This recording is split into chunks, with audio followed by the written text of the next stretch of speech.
హల్లెలూయా! ఎంతమంది సంతోషంగా ఉన్నారండి? ఆయన సన్నిధిలో ఎప్పుడు ఆనందమే ఉంటది. హల్లెలూయా! ప్రతి ఒక్కరూ మనం ఆయన సన్నిధిలో ఇచ్చిన గొప్ప ఆనందాన్ని ఎల్లప్పుడూ మనం అనుభవించాలని దేవుడు ఎంతగానో ఆశపడుతున్నారు. సరే. లూకా సువార్త 18వ అధ్యాయం 9వ వచనం. లూకా సువార్త 18వ అధ్యాయం 9వ వచనం. తామే నీతిమంతులమని తమ్ము నమ్ముకుని ఇతరులను తృణీకరించి కొందరితో ఆయన ఈ ఉపమానము చెప్పెను. ప్రార్థన చేయుటకై ఇద్దరు మనుషులు దేవాలయమునకు వెళ్ళిరి. వారిలో ఒకడు పరిసయ్యుడు, ఒకడు సుంకరి.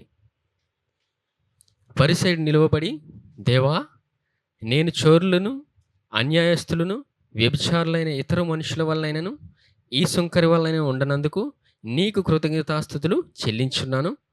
వారమునకు 2 మార్లు ఉపవాసము చేయుచు నా సంపద అంతటిలో 10వ వంతు చెల్లించున్నానని తనలో తాను ప్రార్థించుండెను. అయితే సుంకరి దూరముగా నిలుచుండి ఆకాశం వైపు కన్నులెత్తుటకైనను ధైర్యము చాలక రొమ్ము కొట్టుకొనుచు, దేవా, పాపినైన నన్ను కరుణించుమని పలికెను. అతని కంటే ఇతడు నీతిమంతుడిగా తీర్చబడి తన ఇంటికి వెళ్ళని మీతో చెప్పుచున్నాను. హల్లెలూయా! ఈ సందర్భం ఏంటంటే, గడిచిన సంవత్సరాల్లో మనం విన్నాం, ప్రార్థన కోసం ఇక్కడ దేవుడు నేర్పిస్తున్నాడు. హల్లెలూయా! ప్రార్థన కోసం ప్రాముఖ్యంగా ఏంటంటే, ప్రార్థన అనేది అనేక మంది సంఘాల్లో ఉన్న ప్రశ్న. ప్రార్థన ఎలా చేయాలి? ప్రార్థిస్తే దేవుడు జవాబిస్తాడా? మరి దేవుడు ఎంత త్వరగా జవాబిస్తాడు? మరి ప్రార్థన నేను చేస్తున్నాను కదా! మరి ఆ ప్రార్థన ఎంతసేపు చేయాలి? మరి ఆ ప్రార్థన ఎన్ని గంటలు నేను చేయాలి? ఎలా ప్రార్థన చేస్తే దేవుడు జవాబిస్తాడనేది ప్రాముఖ్యం. హల్లెలూయా! ప్రతి సంఘంలో ఉన్న ప్రతి విశ్వాసికి ఉన్న ప్రశ్న ఇది. అనేక సంఘాల్లో ఇది ఒక ప్రశ్నగా ఉండిపోయింది. అందుకు ఈ ప్రార్థన కోసం అనేక బోధలొచ్చాయి. రకరకాల బోధలొచ్చాయి. ప్రార్థన ఇంతసేపు చేస్తేనే జవాబిస్తాడు. లేదా 40 దినాలు ప్రార్థన చేస్తే దేవుడు ఖచ్చితంగా జవాబిస్తాడని గట్టిగా చెప్పారు. హల్లెలూయా! ఇలా ప్రార్థన చేయడం వల్ల, ఇలా నేర్చుకోవడం వల్ల అనేక దినాలు ప్రార్థన చేసి కొన్ని సందర్భాల్లో మనం అలిసిపోయాం. అలిసిపోయి ఏం చేయాలో తెలీదు, ఎక్కడికెళ్ళాలో తెలీదు. దేవుడికి ప్రార్థన చేస్తే జవాబిస్తారన్నారు. సరే అనేసి మానవుడు కూడా అనేక విధానాలు నేర్చుకున్నాడు.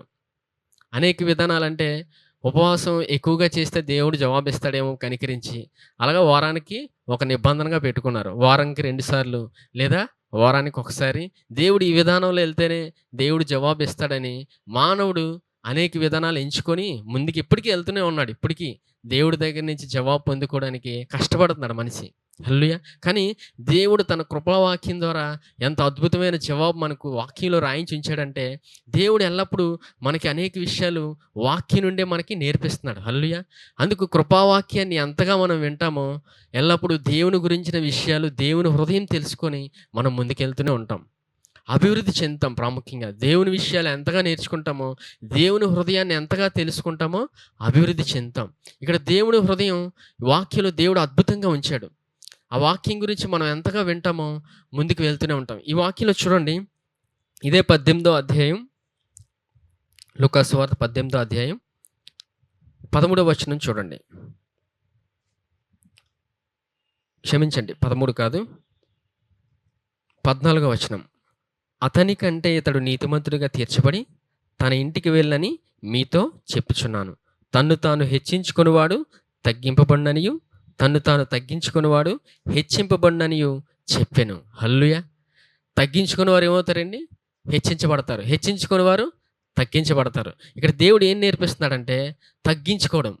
తగ్గించుకోవడం అనేది చూద్దాంలేండి. ప్రార్థనలోనే చివరిగా దేవుడు ఏం రాయించి ఉంచాడంటే తగ్గించుకోవడం. తగ్గించుకోవడం అంటే ప్రాముఖ్యంగా మానవులుగా తెలిసి తగ్గించుకోవడం అంటే దీన మనసు పెట్టుకోవడం, లేదా ఇంకా తగ్గించుకోవడం అంటే మనుషులకు కనబడేటట్లు పనులు చేయడం. ఇది ప్రాముఖ్యంగా మనం గమనిస్తున్నాం. కానీ తగ్గించుకోవడం అనేది దేవుడు ఇక్కడ ఏం నేర్పిస్తున్నాడంటే వాక్యం దగ్గర తగ్గించుకోవడం. హల్లెలూయా! దేవుని వాక్యం దగ్గర ఎంతగా తగ్గించుకుంటామో దేవుడు హెచ్చిస్తాడు. దేవుడు ఇక్కడ నేర్పిస్తున్న విధానం అది. ఈ సందర్భంలో చూస్తే సుంకరి, పరిసయ్యుడిని కూడా దేవుడు మనకు చూపించి ఒక అద్భుతమైన విషయాన్ని నేర్పిస్తున్నాడు. ఇద్దరు ప్రార్థన చేశారు. ఇక్కడ ఎవరు చేశారండి? ఇద్దరు ప్రార్థన చేశారు. కానీ ఎవరు నీతిమంతుడిగా తీర్చబడ్డాడు? సుంకరి. అసలు సుంకరి అంటే ఎవరు? సుంకరి అంటే ప్రాముఖ్యంగా ఆ రోజుల్లో పన్ను వసూలు చేసేవారు. ఎవరు ఏం చేసేవారండి? పన్ను వసూలు చేసేవారు. అంటే పన్ను వసూలు చేయడం అంటే ఈ సుంకరి యూదుడే, పరిసయ్యుడు కూడా యూదుడే. ఇద్దరు యూదులే. కానీ సుంకరి ఏం చేసేవాడంటే రోమా ప్రభుత్వంలో పనిచేసి యూదుల దగ్గర పన్ను వసూలు చేసేవాడు. అందుకే సుంకరిని ఇష్టపడేవారు కాదు. సుంకరిని అసహించుకునేవారు ఆ రోజుల్లోనే. ఎవరు ఇష్టపడేవారు. ఎందుకంటే రోమా ప్రభుత్వంలో పనిచేసి రోమా ప్రభుత్వం నియమించిన పనిలో ముందుకెళ్ళేవాడు సుంకరి. అంటే ఈ యూదుల దగ్గర పన్ను వసూలు చేసాడు. ఇప్పుడు చూడండి, మనం హౌస్ ట్యాక్స్ కడుతున్నాం, అవునా? ఇంటి పన్ను కడుతున్నాం, కొళాయి పన్ను కడుతున్నాం, అనేక పన్నులు ఉన్నాయి, అవునా? అలాగే ఆ రోజుల్లో కూడా అనేక పన్నులు ఉండేవి.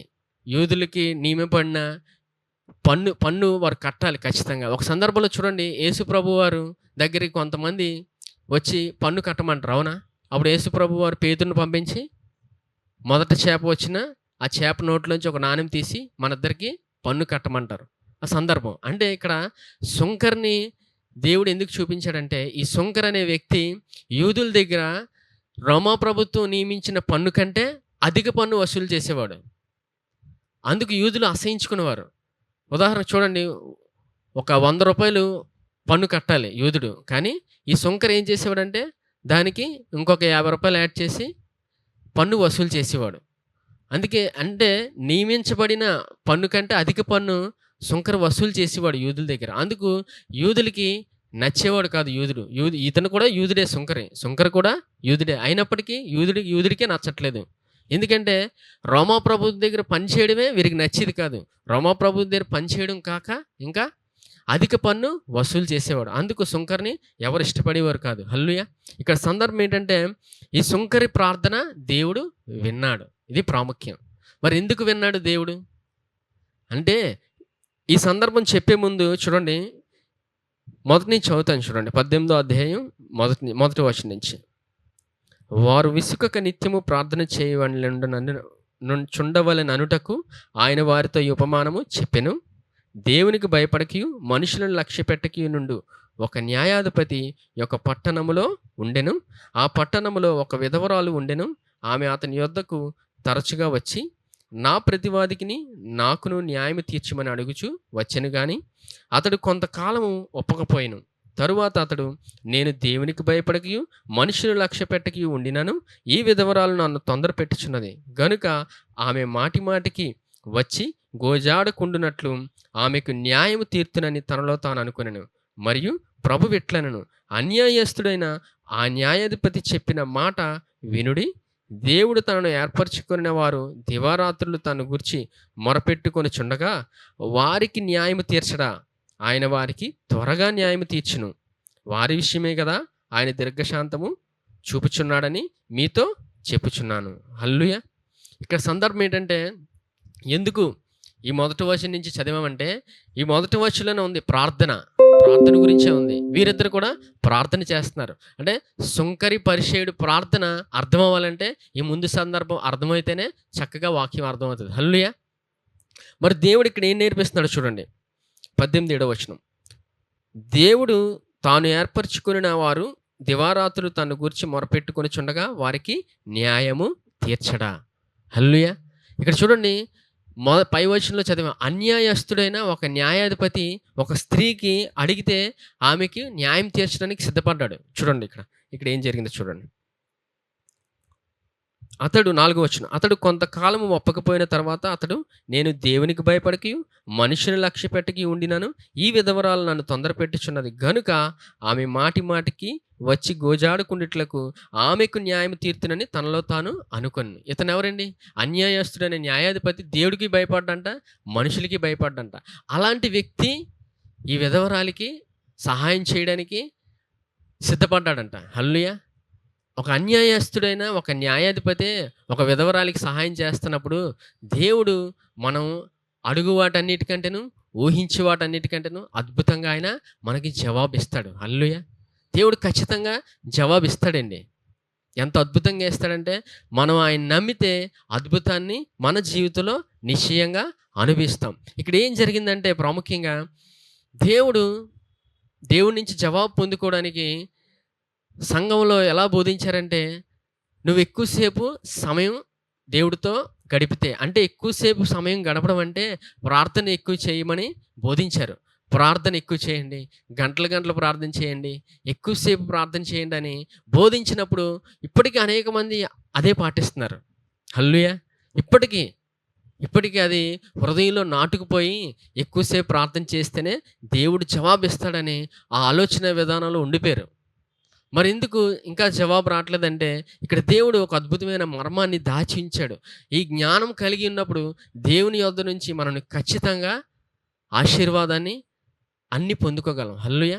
మరి చూడండి, ఈ సందర్భంలో దేవుడు ఆయన ఏర్పాటు చేసుకున్న ప్రజలకి ఆయన త్వరగా జవాబిస్తాడని ఉంది. హల్లెలూయా! ఇక్కడ చూడండి, యేసు ప్రభువారు పరిచర్యలో ప్రార్థన చేసేటప్పుడు ఎంతసేపు చేశారండి? ఎంతసేపు చేశారు? ఆయన పరిచర్యలో ప్రార్థన చేసేటప్పుడు కొన్ని క్షణాలు మాత్రమే చేశారండి. అది 30 సెకండ్లు, 60 సెకండ్లు, అంతకు మించి సమాజంలో, సమూహంలో ఉన్నప్పుడు ఆయన ఎక్కువసేపు ప్రార్థన చేయలేదు. చూడండి, ఒక సందర్భం చూస్తే మీకు అర్థమవుతది. లూకా సువార్త 18వ అధ్యాయం 35వ వచనం చూడండి. ఆయన యెరికో పట్టణంకు సమీపించినప్పుడు ఒక గురుడివాడు త్రోవ పక్కన కూర్చుండి భిక్షమడుగుచుండెను. జనసమూహము దాటిపోవచ్చున్నట్టు వాడు చప్పుడు విని ఇది ఏమని అడగగా, వారు నజరేయుడైన యేసు ఈ మార్గమున వెళ్ళుచున్నాడని వానితో చెప్పిరి. అప్పుడు వాడు, యేసు, దావీదు కుమారుడా, నన్ను కరుణించమని కేకలు వేయగా, ఊరకుండుమని ముందర నడుచుండిన వారు వారిని గద్దించిరి గాని, వాడు మరి ఎక్కువగా, దావీదు కుమారుడా, నన్ను కరుణించమని కేకలు వేసెను. అంతటి యేసు నిలిచి వానిని తన యొద్దకు తీసుకురమ్మనెను. వాడు దగ్గరికి వచ్చినప్పుడు ఆయన, నేను నీకేమి చేయగోరుచున్నావని అడుగగా, వాడు, ప్రభువా, చూపు పొందగోరుచున్నానని అనెను. యేసు, చూపు పొందుము, నీ విశ్వాసం నిన్ను స్వస్థపరిచినని వానితో చెప్పెను. హల్లెలూయా! ఈ సందర్భం చూసారా ఎంత దేవుడు చక్కగా రాయించాడో. ఒక గుడ్డివాడు యేసు ప్రభు వెళ్ళిపోతున్నాడని విన్నాడంట. హల్లెలూయా! ఎందుకంటే చూపు లేనప్పుడు చూడలేరు, శబ్దం విని వారు ఫాలో అవుతారు. గుడ్డివారికి ఎప్పుడు శబ్దం విని ఫాలో అవుతూనే ఉంటారు. వారికి ట్రైనింగ్ కూడా ఇవ్వబడుతుంది. టీచింగ్ పీరియడ్ కూడా ఉంటాయి, టీచింగ్ ట్రైనింగ్స్ ఉంటాయి. గుడ్డివారికి ఎప్పుడు సౌండ్ విని వెళ్తారు వాళ్ళు. కానీ ఇక్కడ ఈ గుడ్డివాడికి ఏ ట్రైనింగ్ ఇవ్వబడలేదు, కానీ యేసయ్య వెళ్తున్నాడని విని ముందుకెళ్ళిపోయాడు. హల్లెలూయా! వినికిడి ద్వారా వెళ్ళాడు. వినికిడి ద్వారా వెళ్ళి యేసయ్య దగ్గరికి వెళ్ళాడు. వెళ్ళిన తర్వాత నీకేం కావాలన్నప్పుడు అందరూ ఆపేస్తున్నారు, అతన్ని వెళ్ళకుండా ఆపుతున్నారు. అయినా ఆశతో వెళ్ళాడు. హల్లెలూయా! దేవుని దగ్గరికి వెళ్ళేటప్పుడు ఎంతమంది ఆపినా వెళ్ళామంటే నిశ్చయంగా అద్భుతాన్ని చూస్తాం. హల్లెలూయా! ఎంతమంది ఆపినా ఆయన దగ్గరికి వెళ్ళడమే లేటు, ఖచ్చితంగా అద్భుతాన్ని పొందుకుంటాం. దేవుడు అంత కృపనిచ్చాడు మనకి. ఈ గుడ్డివాడిని ఎంతమంది ఆపినా ఆగలేదు. అప్పుడు యేసు ప్రభు వారు అడిగారు, నీకేం కావాలని? నాకు చూపు కావాలన్నప్పుడు యేసు ప్రభు ఏం చేశారండి? చూడండి, యేసు ప్రభు పలికిన మాట ప్రాముఖ్యం ఇక్కడ. యేసు 42వ వచనం, యేసు, చూపు పొందుము, నీ విశ్వాసము నిన్ను స్వస్థపరిచినని వానితో చెప్పెను. యేసయ్య పలికిన ఒకే ఒక మాట అండి. యేసు, చూపు పొందుము అన్నారు, అంతే. ఆయన అడిగాడు, యేసయ్య ఒక మాట పలికారు. ఆ మాట పలకడానికి ఎన్ని క్షణాలు పడుతుందండి? చూపు పొందుము 5 సెకండ్లు కూడా అవ్వదు. యేసయ్య అడిగిన ప్రతి వ్యక్తికి ఆయన మాట పలికి వారికి కృపనిచ్చాడు. ఆయన వారి జీవితంలో వారు ఒక అద్భుతాన్ని చూశారు. అలాగే మనం ఎప్పుడైతే ఆయన మాటలు విని ఆయన దగ్గరికి ఎంతగా పరిగెట్టి వెళ్తుంటామో నిశ్చయంగా అద్భుతం చూస్తాం. హల్లెలూయా! ఈ సందర్భంలో చూస్తే ఈ లూకా సువార్త 18వ అధ్యాయంలో ప్రార్థన గురించి సందర్భం వచ్చినప్పుడు ఇక్కడ దేవుడు ఏం నేర్పిస్తున్నాడంటే, ఇక్కడ మనం నేర్చుకోవాల్సింది ఏంటంటే ఆయన దగ్గరికి వెళ్ళడం. ఆయన దగ్గరికి వెళ్తే, ఆయన దగ్గరికి వెళ్ళడం అంటే వాక్యం దగ్గరికి మనం ఎంతగా వెళ్తుంటామో దేవుడి సన్నిధిలో నిశ్చయంగా మనం ఈ గుడ్డివాడు ఎలాగైతే అద్భుతాన్ని పొందుకొని వెళ్ళాడో మనం కూడా నిశ్చయంగా పొందుకొని వెళ్తాం. హల్లెలూయా! ఇక్కడ దేవుడు మనకి ఏం నేర్పిస్తున్నాడో చూడండి. 18వ అధ్యాయం 7వ వచనం, దేవుడు తాను ఏర్పరచుకొనిన వారు దివారాత్రులు తన్ను గూర్చి మొర్ర పెట్టుకొని చుండగా వారికి న్యాయము తీర్చడా, ఆయన వారికి త్వరగా న్యాయం తీర్చును. వారి విషయమే కదా ఆయన దీర్ఘశాంతము చూపుచున్నాడని మీతో చెప్పుచున్నాను. అయినను మనుష్య కుమారుడు వచ్చినప్పుడు ఆయన భూమి మీద విశ్వాసం కనుగొనునా? సరే, ఒక ప్రశ్న వచ్చింది ఇక్కడ. మీద అని పెట్టి కింద చూడండి, ఆ విశ్వాసం అని రాయించారు. ఇక్కడ దేవుడు ఏం చూస్తున్నాడంటే ప్రాముఖ్య విశ్వాసం చూస్తున్నాడండి. హల్లెలూయా! దేవుడు విశ్వాసమే చూస్తాడు. ఈ గుడ్డివాడికి ఎంత విశ్వాసం ఉందో యేసయ్య పలికి చెప్పారు. నీ విశ్వాసమే నిన్ను స్వస్థపరిచెనని. ఆయన మాటలు వినేటప్పుడు విశ్వాసం వస్తది. హల్లెలూయా! ఆయన మాటలు వినేటప్పుడే విశ్వాసం వస్తదండి.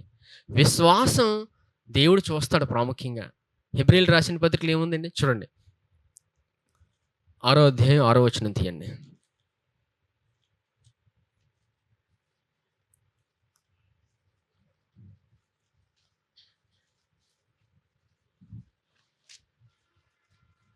ఆరో అధ్యాయం 6వ వచనం.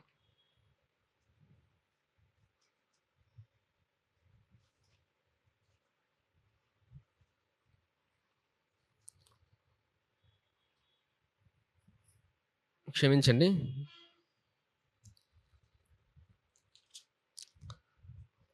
సరే, నేనే చెప్తానులెండి. విశ్వాసం లేకుండా దేవునికి ఇష్టలైనట అసాధ్యం అని ఉంది. అంటే విశ్వాసం అనేది అంత ప్రాముఖ్యం. దేవుడు విశ్వాసాన్ని చూస్తాడు. హల్లెలూయా! దేవుడు ప్రాముఖ్యంగా మానవుల్లో చూసేదేంటంటే విశ్వాసమే. విశ్వాసం లేకుండా దేవునికి ఇష్టలైనట అసాధ్యం అంటే, ఆ విశ్వాసం మరి ఎలాగొస్తది? ఆయన మాటలు వినుట బట్టే వస్తది. ఈ సందర్భంలో కూడా దేవుడు విశ్వాసాన్ని చూస్తున్నాడు. ఆ విశ్వాసం అని కూడా దేవుడు ఇక్కడ రాయించాడు చూడండి. ఆ విశ్వాసం ఉన్నప్పుడు మనం ఖచ్చితంగా అద్భుతాన్ని మన జీవితంలో అనుభవిస్తాం. మరి ఇక్కడ చూడండి, పరిసయ్యుడు, సుంకరి ఎవరు వారి జీవితంలో అద్భుతం పొందుకొని వెళ్లారండి? పరిసయ్యుడా? సుంకరా? సుంకరి. మరి ఇద్దరిలో ఇప్పుడు ఎవరికి విశ్వాసం ఉంది? సుంకరికి ఉంది. హల్లెలూయా! ఎవరికి ఉందండి? సుంకరికే ఉంది. మరి పరిసయ్యుడికి ఏముంది? పరిసయ్యుడికి ఏముందంటే స్వనీతిపరుడు. పరిసయ్యుడి మాటల్లోనే తెలుస్తుంది. చూడండి 18వ అధ్యాయం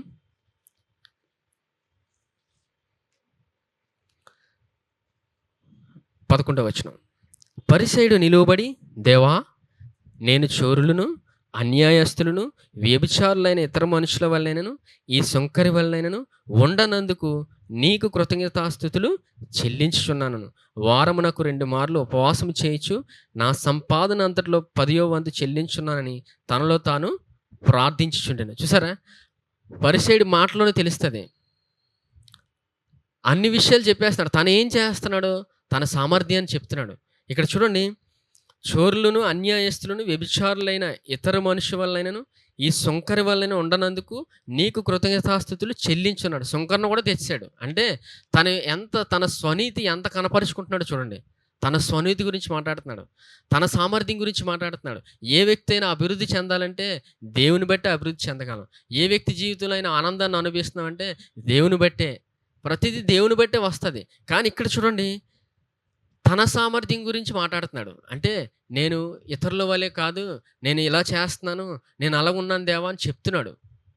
ఇక్కడ ఈ పరిసయ్యుడికి వాక్యం తెలుసా తెలీదండి? వాక్యం తెలుసు. చూడండి, ద్వితీయోపదేశకాండం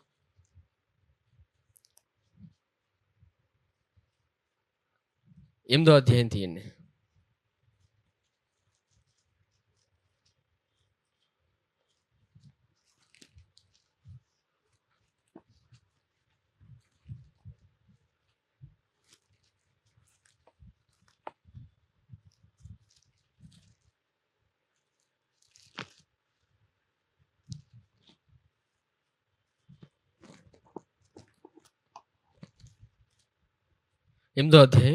ద్వితీయోపదేశకాండం 8వ అధ్యాయం 11వ వచనం.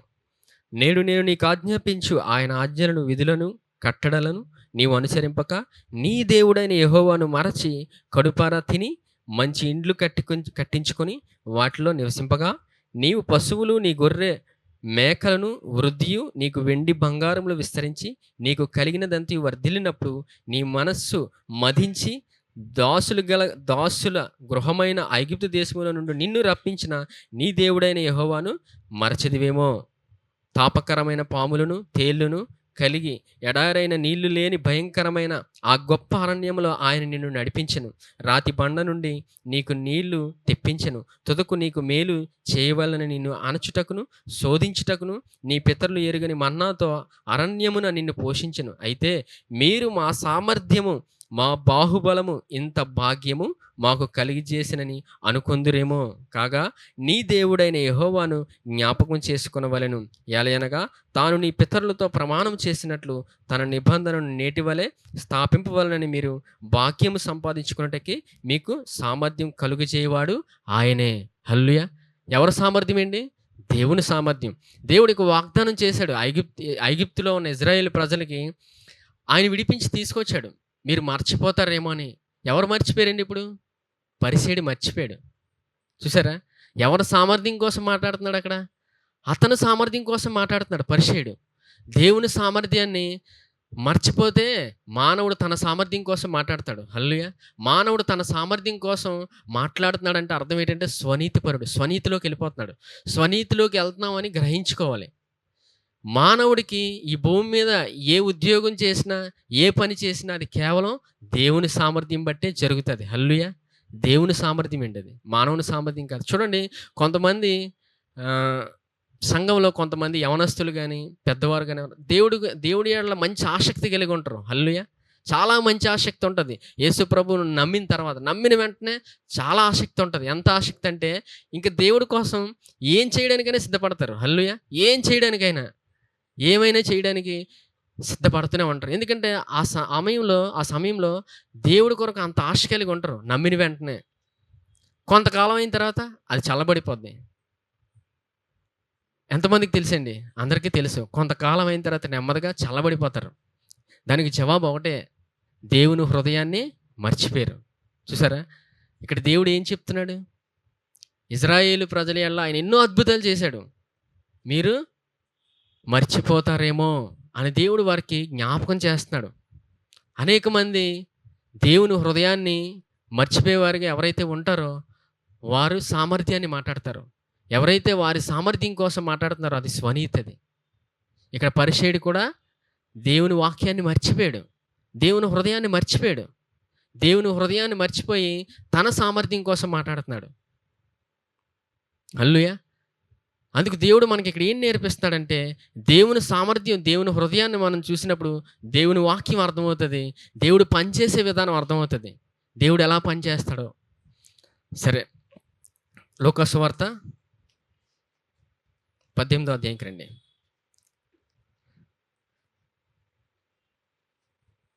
మరి ఇక్కడ మనం పరిసయ్యుని చూసాం. సుంకరి కోసం కూడా చూద్దాం. చూడండి, సుంకరి ఇక్కడ పరిసయ్యుడు తప్పు చేశామని చెప్పాం. సరే, మరి సుంకరి ఏ తప్పు చేయలేదా? సుంకరి కూడా తప్పు చేశాడు. సుంకరు తప్పు చేశాడు కాబట్టి దేవుడి దగ్గరికి వచ్చాడు. హల్లెలూయా! కానీ అక్కడ ఆ ప్రార్థనలోని ఏం జరిగిందో ప్రార్థనలో తెలిసిపోద్దండి. ప్రార్థనలోని ఎవరు స్వనీతిపరుడో, ఎవరు నీతిపంతుడో ప్రార్థన ద్వారా కూడా తెలుసుకోవచ్చు. హల్లెలూయా! ఇక్కడ చూడండి సుంకరి ఏం చేశాడో చూద్దాం. 13వ వచనం. అయితే సుంకరి దూరముగా నిల్చుండి ఆకాశము వైపు కన్నులెత్తుటకైనను ధైర్యము చాలక రొమ్ము కొట్టుకొనుచు, దేవా పాపినైన నన్ను కరుణించుమని పలికెను. హల్లెలూయా! ఏం పలికాడండి? పాపినైన నన్ను కరుణించమని పలికాడు. దేవుడు యేసుప్రభు రాకముందు ఇది యూదులకి నిర్ణయించబడిన ప్రార్థన అండి. ఎవరు మర్చిపోయారు? పరిసయ్యుడు మర్చిపోయాడు. ఎవరు మాట్లాడారు ఇప్పుడు? సుంకరి మాట్లాడాడు. అంటే మనుషుల చేత అసహించుకోబడి, మనుషుల చేత తృణీకరించబడిన ఒక సుంకరి మాట్లాడాడు ఆ ప్రార్థన. హల్లెలూయా! ఇదేనండి విశ్వాసం. ఈ మాట పలకడానికే దేవుడు చూశాడు ఇద్దరిలో ఎవరికి వస్తుందని. పరిసయ్యుడు మర్చిపోయాడు. దేవుని హృదయాన్ని మర్చిపోయాడు. తన సామర్థ్యం కోసం మాట్లాడాడు. స్వనీతిని తన స్వనీతిని పైకి కనబడేలా మాట్లాడాడు. తన స్వనీతి ఏంటో తెలిసిపోయింది. కానీ ఇక్కడ సుంకరి యూదులకు నిర్ణయించబడిన ఆ గొప్ప ప్రార్థన చేశాడు. మరి సుంకరి ఏ తప్పు చేయలేదని? సుంకరి కూడా తప్పు చేశాడు. సుంకరి కూడా పాపే. ఇద్దరు తప్పు చేశారు. ఏం పలికాడు అనేది ప్రాముఖ్యమండి. హల్లెలూయా! మనం ఏం తప్పు చేసామని కాదు, మనం ఎలాంటి స్థితిలో ఉన్నాము, మనం ఏం తప్పులు చేస్తున్నాము, ఎంత భయంకరమైన స్థితిలో ఉన్నామని కాదు, ఏం మాట దేవుని గురించిన హృదయం తెలుసుకొని ఏం మాట పలికామనే ప్రాముఖ్యం. హల్లెలూయా! ఇక్కడ ఈ సుంకరి మాట పలికాడు. యూదులకు నిర్ణయించబడిన మాట పలికాడు. చూడండి 13వ వచనం. అయితే సుంకరి దూరముగా నిల్చుండి ఆకాశం వైపు కన్నులెత్తికైనను ధైర్యము చాలక రొమ్ము కొట్టుకొనుచు, దేవా పాపినైన నన్ను కరుణించుమని పలికెను. ఇక్కడ మరొక తప్పు సుంకరి ఏంటంటే దేవుని వైపు కూడా చూడట్లేదు. దేవుడు ఎక్కడుంటారండి? దేవుడు ఎవరు? ఆకాశంలో కదా. ఆకాశం కదా. ఆకాశం ఆయన సింహాసనం, భూమి ఆయన పాదపీఠం. ఇక్కడ చూడండి యెషయా గ్రంథంలో ఉంటది. దేవుడు రాయించి ఉంచాడు. యెషయా గ్రంథం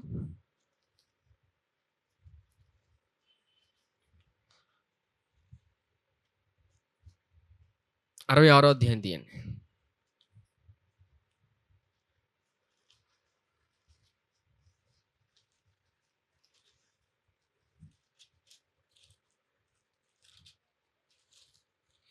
మొదటి వచనం చూడండి. యెహోవా ఇలాగ ఆజ్ఞ ఇచ్చుచున్నాడు, ఆకాశము నా సింహాసనము, భూమి నా పాదపీఠము.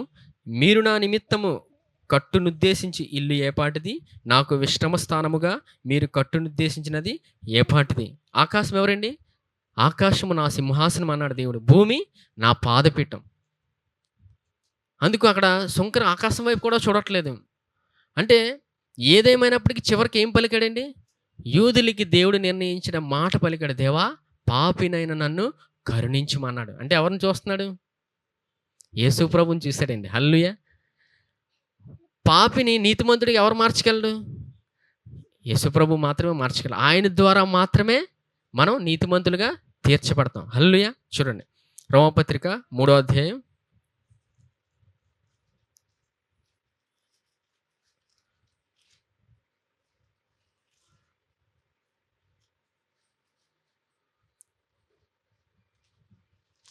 3:24 చూడండి.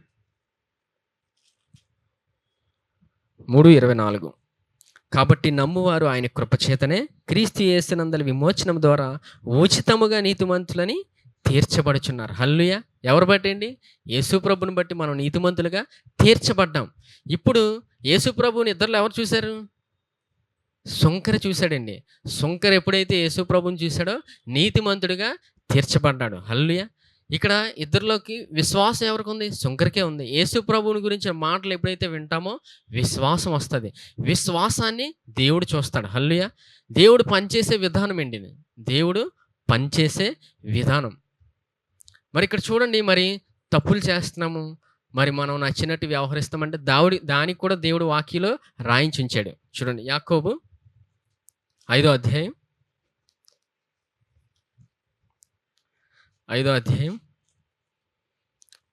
16వ వచనం. 16 కాదండి, 17వ వచనం. ఏలియా మన వంటి స్వభావం గల మనుషుడే. వర్షింపకుండినట్లు అతడు ఆసక్తితో ప్రార్థన చేయగా 3.5 సంవత్సరముల వరకు భూమి మీద వర్షింపలేదు. అతడు మరల ప్రార్థన చేయగా ఆకాశము వర్షించెను, భూమి తన ఫలము ఇచ్చెను. హల్లెలూయా. సరే, దేవుడు ఎంత అద్భుతంగా రాయించాడో. ఇది మన కోసమేనండి, సంఘం కోసం దేవుడు రాయించిన వాక్యం ఇది. ఎందుకంటే మనిషి అనుకుంటాడు, నేను తప్పులు చేస్తున్నాను కదా, నాకు ఇష్టం వచ్చినట్టు వ్యవహరిస్తున్నాను కదా, మరి ఎలా దేవుడు నా ప్రార్థన వింటాడని మనిషి ప్రతిక్షణం అనుకుంటాడంట. కానీ పై వచనంలో చూడండి, దేవుడు అలా అనుమానం వచ్చినప్పుడు కూడా దేవుడు రాయించి ఉంచాడు. చూడండి 16వ వచనం. మీ పాపమును ఒకరితో ఒకడు ఒప్పుకొనుడి, మీరు స్వస్థత పొందినట్లు ఒకరిని కొరకు ఒకడు ప్రార్థన చేయడం. ఈ వచనం ప్రాముఖ్యమండి. నీతిమంతుని విజ్ఞాపన మనపూర్వకమైనదై బహుబలము గలదై యుండును. ఎవరు ప్రార్థన అండి? నీతిమంతుల ప్రార్థన. ఇక్కడ నీతిమంతుడు ఎవరు? ఏలియా. అంటే దేవుడు ఏలియా కోసం ఎందుకు రాయించాడండి? ఏలియా మన వంటి స్వభావం గల మనుష్యుడే. మానవుని స్వభావంతో పని లేదండి. హల్లెలూయా. దేవుడు అందుకే రాయించి ఉంచాడు. మానవుని స్వభావంతో పని లేదు. నువ్వు యేసు ప్రభుని చూస్తే దేవుడు పనిచేస్తాడు. హల్లెలూయా. మానవ స్వభావంతో పని లేదు ఇక్కడ. యేసు ప్రభుని ఎంతగా మనం చూస్తామో జీవితంలో ఖచ్చితంగా అద్భుతాన్ని చూస్తాం. హల్లెలూయా. ఖచ్చితంగా చూస్తామండి, అందులో ఏ అనుమానం లేదు. ఇక్కడ ఏలియా కూడా నీతిమంతుడిగా ఎలా తీర్చబడ్డాడు? దేవుడు ఇక్కడ ఎందుకు రాయించి ఉంచాడంటే పాత నిబంధనలో ఉంచిన ప్రార్థన, దేవా పాపినైన నన్ను కరుణించుమని. ఎప్పుడైతే యూదులు ఈ ప్రార్థన చేస్తారో దేవుడు నీతిమంతులుగా వారిని తీర్చేవాడు. హల్లెలూయా. యేసు ప్రభుని చూసేవారు. యేసు ప్రభుని చూడగానే నీతిమంతులుగా తీర్చబడ్డారు. మరి ఇప్పుడు ప్రశ్న రావచ్చు, మరి పాత నిబంధన కదండీ! మరి పాత నిబంధనలో యూదులకి దేవుడు ప్రార్థనించాడు. మరి అప్పుడు యేసుప్రభు రాలేదు కదా! మరి ఆ ప్రార్థన చేసినప్పుడు ఖచ్చితంగా వారు అద్భుతం చూసారు కదా! నీతిమంతులుగా తీర్చబడ్డారు కదా! మరి కొత్త నిబంధన జనులము, మరి మాకేం ఉంచాడు దేవుడంటే ఇంకా అద్భుతం ఉంచాడండి. హల్లెలూయా!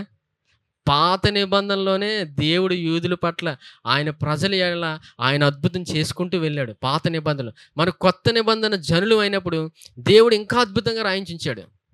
వాక్యం మనం ఎంతగా తెలుసుకుంటామో దేవుని హృదయం అర్థమవుతుంది.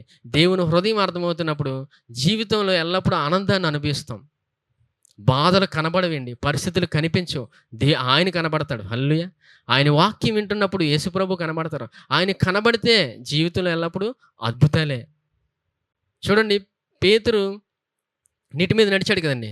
యేసుప్రభు శిష్యుల్లో నీటి మీద నడిచింది ఎవరు? పేతురే. యేసుప్రభు నీటి మీద నడిచిన తర్వాత పేతురు అడుగుతాడు, అయ్యా నేను కూడా నీటి మీద నడుస్తానని. మరి పేతురు నడిచాడా లేదా? యేసుప్రభువుని ఎంతగా చూశాడో అంత దూరం వెళ్తూనే ఉన్నాడు.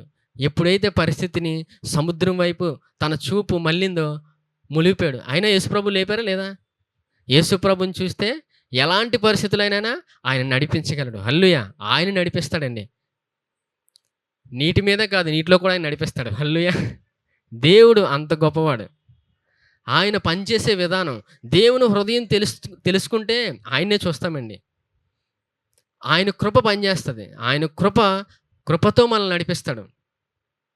అందుకు దేవుడు ఈరోజు ఈ సుంకర్ను చూపించి ఏం నేర్పించాడంటే యేసు ప్రభువుని చూడమని చెప్తున్నాడు. హల్లెలూయా! ఆయన్ని చూస్తే ఖచ్చితంగా మనం ముందుకు వెళ్తూనే ఉంటాం. మరి చూద్దాం, మరి కొత్త నిబంధనలు దేవుడు ఎంత అద్భుతంగా ఆయన వాక్యం ద్వారా మనకి ఇంకేం నేర్పించబోతున్నాడో చూద్దాం. రోమపత్రిక తీయండి, 7వ అధ్యాయం.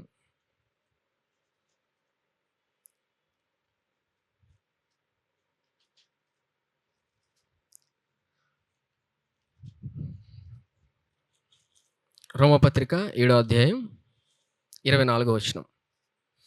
అయ్యో, నేనెంత దౌర్భాగ్యుడను, ఇట్టి మరణమునకు లోనగు శరీరం నుండి నన్నెవడు విడిపించును? మన ప్రభు అయిన యేసుక్రీస్తు ద్వారా దేవునికి కృతజ్ఞతాస్తుతులు చెల్లించున్నాను. హల్లెలూయా! ఎంతమందికి అర్థమైందండి? ఇక్కడ పౌలు ఒక మాట పలుకుతున్నాడు. అంటే పౌలు తన జీవితంలో రక్షించబడ్డాడు కదండి. రోమపత్రిక రాశాడంటే పౌలు రక్షించబడ్డాడు. రక్షించబడిన తర్వాత ఇక్కడ మాట్లాడుతున్నాడు ఏంటంటే, నేనెంత దౌర్భాగ్యుడను, నేను ఇట్టి మరణమునకు లోనగు శరీరం నుండి నన్నెవడు విడిపించును అని మాట పలికిన తర్వాత మన ప్రభు అయిన యేసుక్రీస్తు ద్వారా దేవునికి కృతజ్ఞతాస్తుతులు చెల్లించుచున్నాను. అంటే ఒక బలహీనత ఉంది. ఇప్పుడు మానవులు కూడా మనకు అనేక బలహీనతలు ఉన్నాయి. మానవులకి బలహీనత, ఎందుకంటే శరీర రీతిలో ఉన్నాం మనం. హల్లెలూయా! బలహీనతలు ఉన్నాయి. ఇక్కడ పౌలు ద్వారా దేవుడు ఏం నేర్పిస్తున్నాడంటే మరలా కొత్త నిబంధన జనులైన మనతో ఇక్కడ పౌలు అయ్యో నేనెంత దౌర్భాగ్యుడని మాట పలికాడు. అంటే ఒక స్థితి ఉంది ఈ శరీరం నుండి, ఈ చూడండి, మరణమునకు లోగను శరీరం నుండి నన్నెవడు విడిపించును. అంటే ఈ శరీరం లాగుతుందంట.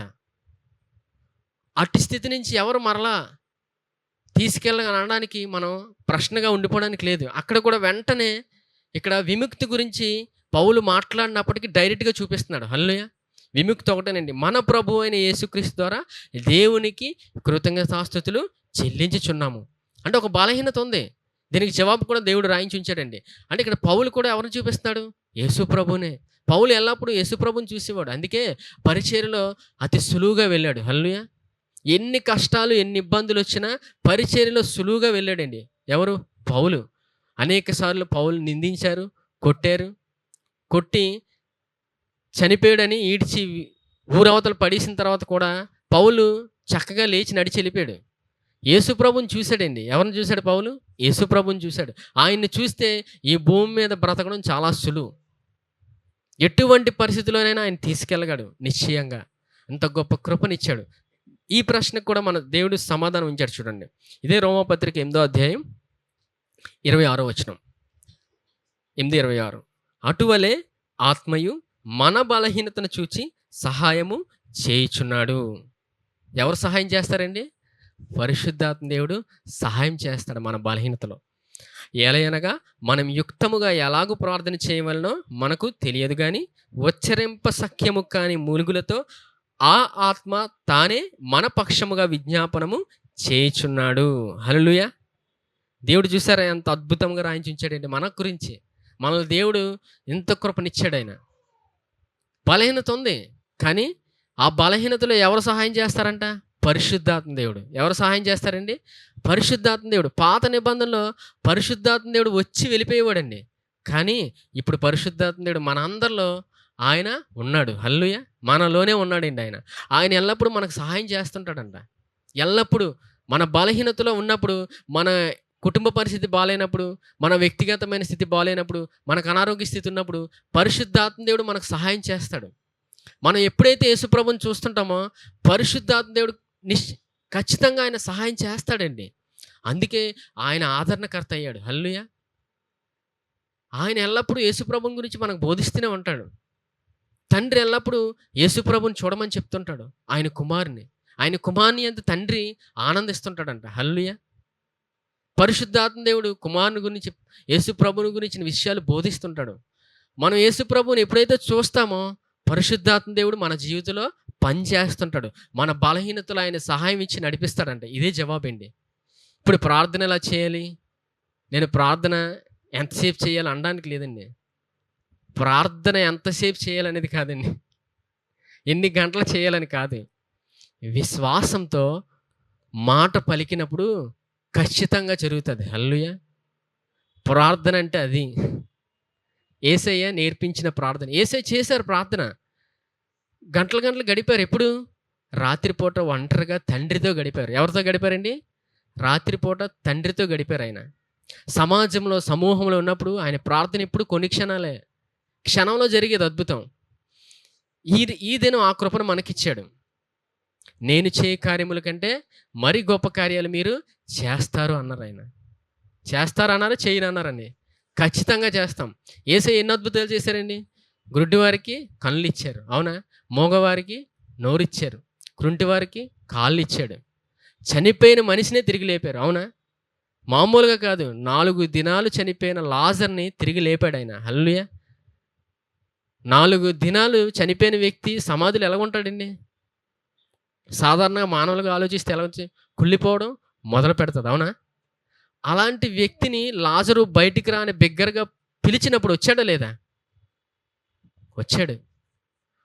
యేసయ్యని ఎంతగా చూస్తుంటామో మన జీవితంలో విశ్వాసపు మాట పలికినప్పుడు నిశ్చయంగా జరుగుతుంది. అదే ప్రార్థన అండి. అదే ప్రార్థన. ఇప్పుడు మీరు ఎంతసేపు ప్రార్థన చేస్తారు? మీరు ఎన్ని గంటలు ప్రార్థన చేస్తారు? ఎవరైనా అడిగితే అసలు అడిగిన వారికి ఆ సమాధానానికి, ఆ ప్రశ్నకి వారికి జవాబు తెలీదు. అందుకే అడుగుతున్నారు. ఈ దినం ఇంత గొప్ప జవాబు మనకిచ్చాడు. మనం యేసు ప్రభువుని చూసి నమ్మి పలికినప్పుడు ఆయన ఖచ్చితంగా మనకి జవాబిస్తాడు. పరిశుద్ధాత్మ దేవుడిని మనకి అద్భుతంగా ఇచ్చాడండి ఆయన. ఇంత గొప్ప కృపనిచ్చాడు. చూడండి, మత్తయి సువార్త 7వ అధ్యాయం తీయండి.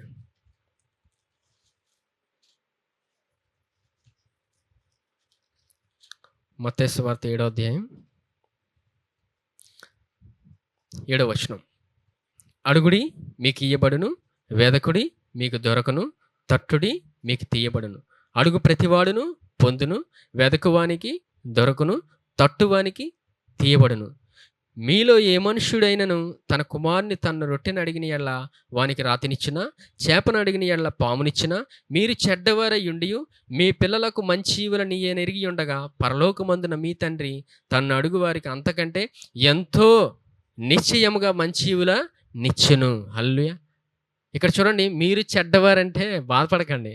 మీరు చెడ్డవారంటే ఇక్కడ దేవునితోని మానవునికున్న పోలిక. అంటే అర్థం ఏంటంటే దేవుడి కంటే మానవుడు తక్కువే కదండి ఆ సందర్భం. అంతేగాని మీరు చెడ్డవారంటే దేవుడు ఇక్కడ వాక్యంలో రాయించాడంటే బాధపడడానికి లేదు. దేవుడితో మానవునికున్న, దేవుడి దగ్గర మానవుడు ఎక్కువ తక్కువే. అవునా? తక్కువ అన్నప్పుడు మనం ఎంతగా తగ్గించుకొని ఆయన దగ్గరికి వెళ్తుంటామో ఆయన నేర్పిస్తాడు. ఇక్కడ మంచి ఈవుల్ని ఇచ్చాడు ఆయన. ఏంటో మంచి ఈవులు అంటే పరిశుద్ధాత్మ అండి. ఏమిచ్చాడండి? మంచి ఈవులు అంటే పరిశుద్ధాత్మ దేవుణ్ణి మనకి ఇచ్చాడు. ఆయన మనలోనే ఉన్నాడు. ఆయన మనకి ఎల్లప్పుడూ సహాయం చేసి నడిపిస్తాడంట. ఉచ్చరింప సఖ్యము కాని మూలుగుల చేత ఆయన నడిపిస్తాడు. మాట పలికినప్పుడు పరిశుద్ధాత్మ దేవుడు పనిచేస్తాడండి. హల్లెలూయా! అదే ప్రార్థన. మాట పలుకుటే ప్రార్థన. దేవుడు తన వాక్యలో రాయించించి మనకి ఉంచాడాయన. ప్రతి జీవితంలో ప్రతి ప్రశ్నకి వాక్యలోనే జవాబుందండి. ఇంక నేనెలా జీవించాలి? ఎలా ముందుకెళ్ళాలి? ఎలా బ్రతకాలి? ప్రతిదినం మరి కష్టపడుతున్నాను కదా! ప్రతిదినం నేను ప్రతిరోజు కష్టపడాలి కదా! నెల మరి జీతం రావాలి కదా! అని కష్టపడుతూ ఎళ్తుంటాం. కొంతమంది ఉద్యోగానికి గాని కష్టపడుతూ ఎళ్తున్నారండి. కొంతమంది కాలేజ్‌కెళ్ళినప్పుడు కష్టపడతారు. అవునా? స్కూల్‌కెళ్ళినప్పుడు చిన్న పిల్లలు కష్టపడుతుంటారు. మళ్ళీ ఉదయం లెగాలని. ప్రతిదినము ఉంటది. కానీ అన్నిట్లికంటే దేవుడు మనకిచ్చిన పరిశుద్ధాత్మ దేవుడిని ఇచ్చాడని ఆయన హృదయాన్ని మనం చూడాలి. దేవుని హృదయం చూసినప్పుడు మనకి ఈ భూమి మీద సులువుగా బ్రతకగలం. ఎంత సులువుగా అంటే దేవుని హృదయం చూస్తుంటే, యేసు ప్రభువుని చూస్తుంటే దేవుని హృదయం అర్థమవుతుంటది. హల్లెలూయా! ఆయన ఎల్లప్పుడు మనతోనే ఉన్నాడు. ఆయన మనలో ఉన్నాడని మనం ఎప్పుడైతే గ్రహిస్తుంటామో సులువుగా బ్రతకగలం. చాలా సులువుగా నాలో పరిశుద్ధాత్మ దేవుడు ఉన్నాడు. ఆయన నన్ను నడిపిస్తాడని మనకి అవగాహనతో ఎళ్తున్నప్పుడు సులువుగా బ్రతకగలం. అప్పుడు ఏ కష్టం ఉండదు. ఏ కష్టమైన ఆలోచన ఉండదు. ప్రాముఖ్యంగా మానవుడికొచ్చే ఆలోచన ఏంటంటే ముందు ఆలోచనే వస్తది. కష్టపడే ముందు ఆలోచనే వచ్చేస్తది. ఈరోజు నేనెలా చేయాలి? నేనేం చేయాలని ఆ బలహీనతలోకెళ్తాం. అవునా? ఆ బలహీనతలో పరిశుద్ధాత్మ దేవుడు సహాయం చేస్తాడు. ఎవరు సహాయం చేస్తాడండి? పరిశుద్ధాత్మ దేవుడు సహాయం చేస్తాడు. మంచి ఈవులనిచ్చాడంట ఆయన. ఆ మంచి ఈవులే పరిశుద్ధాత్మ దేవుడు. ఈ దినం మనం ఎలా ప్రార్థన చేయాలి? ఏం చేయాలి? అనడానికి లేదు. మనం ఎప్పుడైతే వాక్యం వింటూ యేసు ప్రభువుని చూస్తున్నప్పుడు ఖచ్చితంగా మాట పలికినప్పుడు జరుగుతదండి. ఆ విషయంలో పరిశుద్ధాత్మ దేవుడు మనకి సహాయం చేస్తాడు. ఇది తెలియక అనేక దినాలు, అనేక సంవత్సరాలు మనం ఎటో వెళ్ళిపోయాం. అవునా? కష్టపడ్డాం. కానీ అన్నీ దేవుడు సులువుగా చేసి పెట్టాడు. అన్నీ సులువుగా చేసి పెట్టాడు. అన్నీ సులువండి. దేవుని హృదయాన్ని చూస్తే అన్నీ సులువే. దేవుని హృదయం మర్చిపోతేనే కష్టం. దేవుని హృదయం మర్చిపోతే పరిచయంలా మాట్లాడతాం. నా సామర్థ్యం అంటాం. నేను చేశానంటాం. నా ఉద్యోగం కాదంటాం. నా అనే మాట వస్తుంది. నా వచ్చిందంటే స్వనీతే. ఎప్పుడైతే సుంకర వలె దేవా పాపినైన నన్ను కరుణించమని, అది పాత నిబంధనలో యూదుల గురించిన ప్రార్థనండి. ఈ దినం మనం యేసు ప్రభువునందు మాట పలక నేను యేసుక్రీస్తునందు దేవుని నీతిని అని మాట పలికినప్పుడు అద్భుతం జరుగుతది. హల్లెలూయా! దేవుడు పని చేస్తాడండి. అందుకే చివరగా చూడండి చెప్పి ముగించేస్తాను. మరలా రండి 18థ్ అధ్యాయం, లూకా సువార్త 18థ్ అధ్యాయం.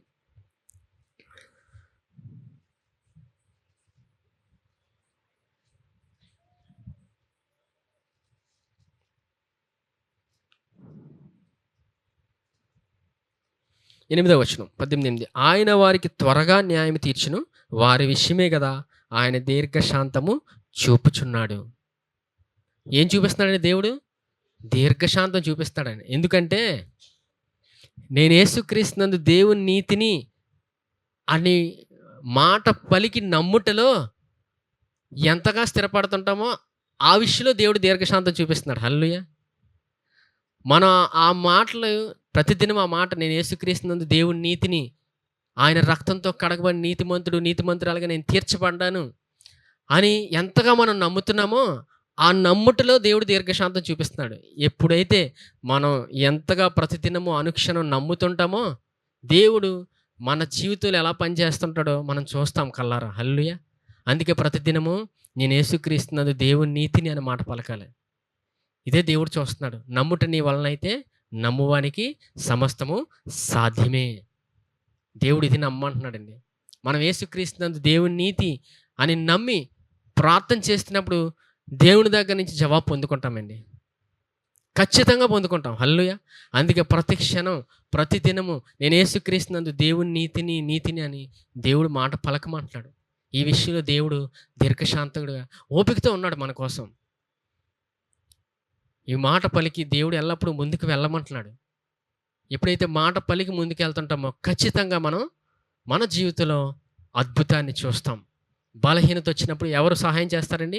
పరిశుద్ధాత్మ దేవుడు సహాయం చేస్తాడు. హల్లెలూయా! దేవుడు ఇంత కృపను మన ఎడల చూపుతున్నాడు. ఇంతగా దేవుడు మన ఎడల కృపను చూపుతూ మనల్ని నడిపిస్తూ ఉన్నాడు. అందుకే ప్రతిదినము, ప్రతి క్షణం నేను యేసుక్రీస్తునందు దేవుని నీతిని అనే మాట ముందు పలుకుతూ వెళ్ళి దేవుని యొక్క కృపను మనం అనుభవిస్తాం. ఎంతగా మాట పలుకుతుంటామో అద్భుతం చూస్తాం. దేవుడు ఈ విషయంలో ఎప్పుడు మన యెడల దీర్ఘశాంతం, ఓపిక కలిగి ఆయన ముందుకు మనల్ని నడిపిస్తూనే ఉన్నాడు. ఎట్టి స్థితిలో అయినా సరే. పడిపోయిన స్థితి వచ్చినప్పటికి కూడా దేవుడు మనకు సహాయం చేస్తాడు. పడిపోయిన స్థితి వచ్చినప్పుడు పరిశుద్ధాత్మ దేవుడు సహాయం చేసి లేపుతాడు మనల్ని. ఇంత కృపనిచ్చాడు. అందుకే మనం క్రొత్త నిబంధన జనులం అన్నాం. హల్లెలూయా! మనం క్రొత్త నిబంధన జనులం. మనం ప్రార్థన చేసినప్పుడు, నీతిమంతులు మనం నమ్మి ప్రార్థన చేసినప్పుడు ఖచ్చితంగా మన జీవితంలో మేలు అనుభవిస్తాం. హల్లెలూయా! సరే, ఈ సమయంలో రొట్టె ద్రాక్షరసం తీసుకో. రొట్టె ద్రాక్షరసం తీసుకున్నప్పుడు ఎల్లప్పుడూ ఆనందంతో తీసుకోవాలని దేవుడు ఎంతో మన విషయంలో ఆనందిస్తున్నాడు. ఆనందించుడి, ప్రభువునందు ఆనందించుడని దేవుడు తన వాక్యంలో రాయించి ఉంచాడు. ఎల్లప్పుడూ ఆయన యందు ఆనందిస్తూ ఈయన మనకిచ్చిన గొప్ప కృపలో మనం ముందుకు వెళ్దాం. ఈ రొట్టె ఆయన శరీరానికి సాదృశ్యంగా ఉంది. మానవాళందరి కొరకు ఆయన శరీరంలో ఎంతో బాధను అనుభవించాడు. ఎందుకంటే మనం ఆరోగ్యంగా ఉండాలని ఆయన నలిపాడు. మనం ఆనందంగా ఉండాలని ఆయన అవమానాలన్నీ భరించాడు. మనం ఎల్లప్పుడూ ఆనందంగా, ఆరోగ్యంగా ఉండాలని దేవుడు ఆశపడుతున్నాడు. ఇంత కృపనిచ్చాడు ఆయన. ఈ సమయంలో ఆయన పొందిన దెబ్బల వల్ల నాకు స్వస్థత కలుగుచున్నదని నమ్మి తీసుకోండి.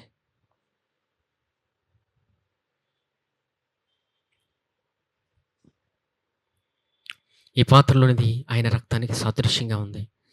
మానవాళందరి కొరకు ఆయన రక్తాన్ని చిందించాడు. ఆయన చివరి వరకు ఆయన రక్తాన్ని చిందించాడు. ఒక సమయంలో చెమట రక్తం వలె మారింది. అంతగా ఆయన చిందించాడు. ఆయన రక్తమంతా చిందించాడు. ఎందుకంటే ఆయన రక్తంతో నీతిమంతులుగా తీర్చాడు.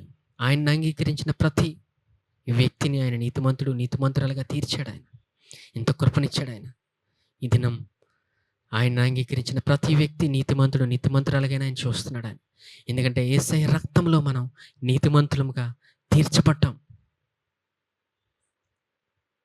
సుంకరి యేసు ప్రభువుని చూశాడు, నీతిమంతుడుగా తీర్చబడ్డాడు. మనం ఆయన ఎంతగా చూస్తుంటామో ప్రతిదినము ఆయన మనల్ని నడిపిస్తాడు. అందుకే ఆయన ఎల్లప్పుడూ మనల్ని పలకమంటున్నాడు. నేను యేసుక్రీస్తునందు దేవుని నీతిని అని పలకమంటున్నాడు ఆయన.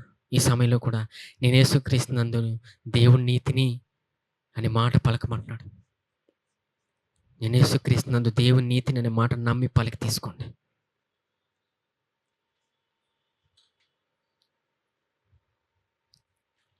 పరిశుద్ధుడైన తండ్రి, మీకు వందనాలు. దేవా, వీటిలందరినీ జ్ఞాపకం చేస్తున్నాను నాయన. సంఘం మీది నాయన, సంఘానికి శిరస్సు మీరు నాయన, మీకు వందనాలు. దేవా, నీ కృపావాక్యం ద్వారా మాతో మాట్లాడిన విధానం బట్టి వందనాలు. అవునయ్యా, సుంకరిని చూపించి మాకు అనేక విషయాలు నేర్పించారు. అవునయ్యా, సుంకర్ ఎప్పుడైతే దేవా మిమ్మల్ని చూశాడో అద్భుత రీతిలో నీతిమంతుడుగా తీర్చిపడ్డాడు నాయన. దేవా, ఈ దినం మమ్మల్ని అందరినీ మీరు నీతిమంతురాలుగా తీర్చినందుకు వందనాలు. దేవా, బిడ్డలందరినీ జ్ఞాపకం చేస్తున్నానయ్యా. వారి ఉద్యోగ విషయంలో, వ్యాపార విషయంలో మీ కృపను దయచేయండి, మీ జ్ఞానం దయచేయండి అయ్యా. మీ కృపను, మీ జ్ఞానం మీరు ఇచ్చినందుకు వందనాలు. దేవా, ఎవరైనా మానసికంగా కానీ శారీరకంగా కానీ అనారోగ్య స్థితి ఉంటే వారికి మీరే స్వస్థత దయచేయండి. మీరు పొందిన దెబ్బల వల్ల వారికి స్వస్థత నాయన. మీరు పొందిన దెబ్బల వల్ల వారికి స్వస్థత అయ్యా. అవునయ్యా, ఇంత కృపనిచ్చినందుకు వందనాలు. దేవా, మీరు మమ్మల్ని నడిపిస్తున్న విధానం బట్టి వందనాలు. దేవా, మేము బలహీన స్థితిలో ఉన్నప్పుడు పరిశుద్ధాత్మ దేవా మీరు మమ్మల్ని బలపరిచి నడిపిస్తున్న విధానం బట్టి వందనాలు. అవునయ్యా, దేవా, ఎల్లప్పుడూ ప్రార్థన చేసేటప్పుడు నానా మేము నీతిమంతులు మనం నమ్మి ముందుకు వెళ్ళమంటున్నారయ్యా. అవునయ్యా, మమ్మల్ని నీతిమంతులుగా మీరు తీర్చిన విధానం బట్టి వందనాలు. మమ్మల్ని మీరు నీతిమంతులుగా తీర్చారయ్యా. దేవా, మీ రక్తంతో మమ్మల్ని కడిగి నీతిమంతులుగా తీర్చిన విధానం బట్టి వందనాలు. దేవా, ఈ సమయంలో మీ బిడ్డలందరినీ జ్ఞాపకం చేస్తున్నాను. మీరే ముందుకు నడిపించి దేవా మమ్మల్ని అందరినీ మీరే వాడుకొని మీరే మహిమ ఘనత పొందుకోమని నజరేయుడైన యేసుక్రీస్తు నామములో అడిగి వేడుకుంటున్నాం తండ్రి. ఆమేన్. యెహోవా నిన్ను ఆశీర్వదించి నిన్ను కాపాడును గాక. యెహోవా తన సన్నిధి కాంతి ప్రకాశింపచేసి నిన్ను కరుణించును గాక. యెహోవా తన సన్నిధి కాంతి ఉదయింపచేసి నీకు సమాధానము కలుగజేయును గాక. ఆమేన్.